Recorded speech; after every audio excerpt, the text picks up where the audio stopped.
spiritualitas tanpa batas. Manusia adalah makhluk yang istimewa. Sadarkah kita? Tahukah kita? Apakah kita telah menjadi manusia yang berspiritualitas? Marilah kita bangga. Marilah kita mewujudkan spiritualitas Kristen kita.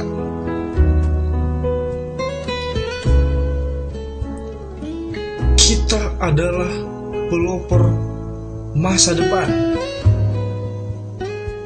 Kita adalah Laskar Kristus. Kita adalah Sang Pencipta.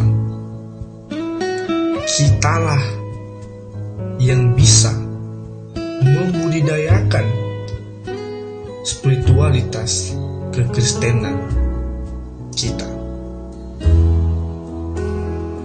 Sudahkah kita lakukan? Sudahkah kita miliki rasa naturalis, indrawi, antusias, dan aktivis? Serta sudahkah kita membudidayakan tradisionalis dan berintelektualis? Pengembangan spiritualitas ada di tangan kita. Marilah wahai Laskar Kristus, maju, jangan mundur, dalam nama Tuhan Yesus. Amin. Terima kasih. Santa Teresa dari Avila, juga dipanggil Santa Teresa dari Yesus. Ia lahir pada tanggal 28 Maret 1515. Ia adalah seorang mistik, biarawati Karmelit, dan penulis anti-reformasi. Ia meninggal tahun 1582 sebagai Teresa dari Avila, sesudah ia melontarkan 3 jalan ajarannya ke panggung dunia dan memperlihatkan kejeniusannya secara religius. Teresa sangat terkenal dengan kejeniusannya, dengan bagaimana ia mengonsepkan tingkat-tingkat berbeda dalam perjalanan rohani kita untuk menyatu dengan Allah. Menurut saya, cara pengonsepan dari Teresa ini sangatlah unik. Dilihat dari bagaimana dia menggambarkan perjalanan rohani ini berupa sebuah kastil yang memiliki tingkatan-tingkatannya sendiri. Dalam tulisannya The Interior Castle, mengikuti tatanan 3 tingkat dari Dionysius, di mana tempat kediaman pertama, kedua, dan ketiga terpusat pada unsur-unsur pemurnian dan pengudusan. Tempat kediaman keempat beralih ke pencerahan. Tempat kediaman kelima, keenam, dan ketujuh terpusat pada persatuan serta persekutuan sempurna dengan Allah. Pada tempat kediaman pertama, Teresa mulai dengan memperhatikan keindahan dan kemungkinan dari setiap jiwa manusia. Tujuan akhir setiap kita adalah untuk hidup kekal bersama Allah. Pada tempat kediaman kedua, terjadi melalui ketekunan. Dalam tempat kediaman kedua, alat bantu eksternal untuk anugerah Allah meningkatkan daya kita untuk menolak jalan dan gangguan dari dunia ini. Pada kediaman ketiga, kita belajar untuk takut dan menghormati Allah. Di sini kita mempraktikkan kasih kepada sesama sebagai tindakan ketaatan kepada Allah. Pada kediaman keempat, berpindah dari pemurnian ke pencerahan, masuk ke dalam doa kontemplatif, serta mengalami realitas kasih Allah secara lebih dalam kita mengembangkan suatu kesadaran baru tentang Allah. Selanjutnya pada kediaman kelima ini terjadilah pergantian yang penting. Tempat kediaman kelima berpindah melampaui indera-indera dan kemampuan alami kita serta bergantung pada pengertian rohani kita. Pada kediaman keenam, kita menyadari bahwa sasaran tertinggi kita adalah bersekutu secara terus-menerus dengan Allah. Dan pada kediaman yang terakhir, yaitu kediaman yang ketujuh, masuk ke dalam persekutuan sempurna dengan Allah. Teresa memang merupakan seorang yang bijak dalam kehidupan doa.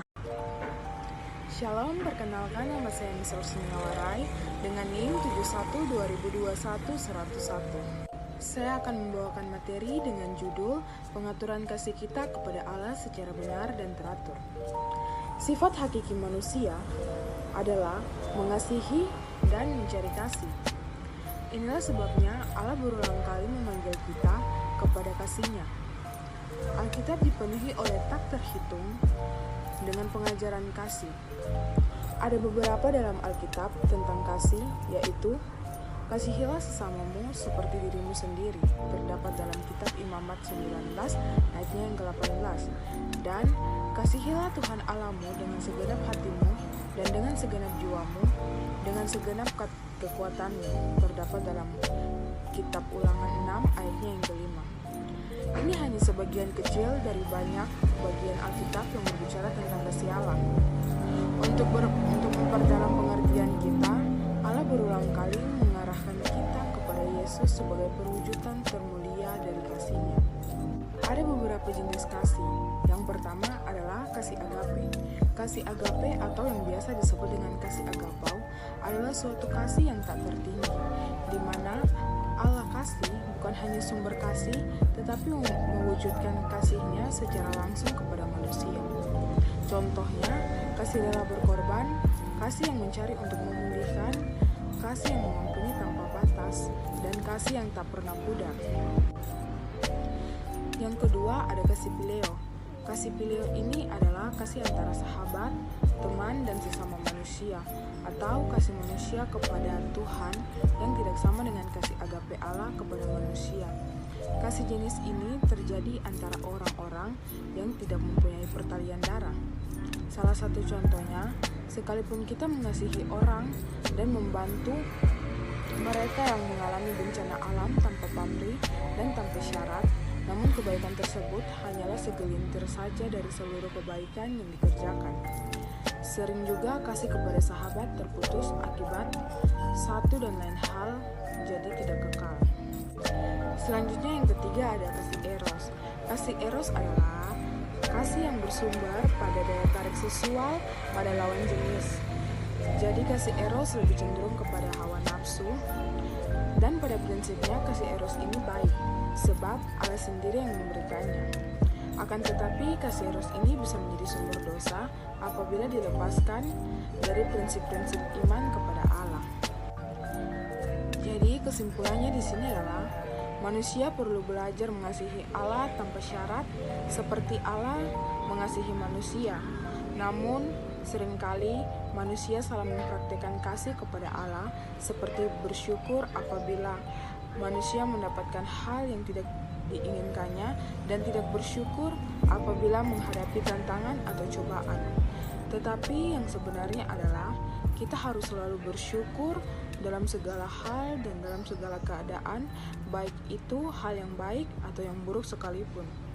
Kita harus tetap bersyukur, karena dengan bersyukur maka kita dapat mewujudkan atau menyatakan kasih kita kepada Allah dengan hal-hal sederhana yang dapat kita lakukan.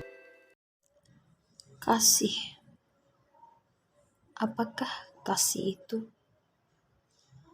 Bagaimana kita mengasihi Allah? Kasih adalah hubungan yang mempersatukan manusia dengan Allah dan terhadap sesama manusia sendiri. Kasih berasal dari hati yang tulus, yang bisa menciptakan kedamaian. Kasih tidak pernah egois. Kasih tidak pernah menghakimi. Kita mengasihi Tuhan seperti kita mengasihi diri sendiri, seperti kita mengasihi sesama manusia. Tuhan mengasihi kita tanpa batas. Tuhan mengasihi kita tanpa mengharapkan imbalan. Dengan segala berkat yang sudah kita terima, yang Ia berikan sepanjang hidup kita. Lalu bagaimana dengan kita? Apakah kita sudah mengasihi Allah?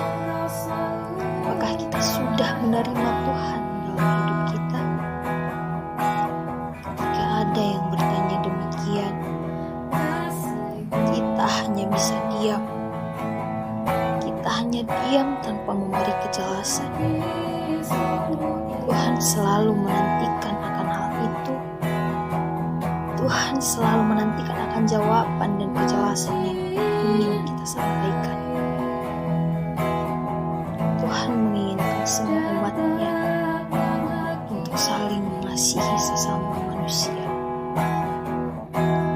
Janganlah kita terlalu lama membuat menanti atas jawaban kita. Bagi hujan yang menantikan pelangi, demikianlah Tuhan yang menantikan kasih tulus dari umatnya. Seperti firman Tuhan yang tertulis dalam Yohanes 15 ayat 12. Inilah perintahku, yaitu supaya kamu saling mengasihi, seperti aku telah mengasihi kamu.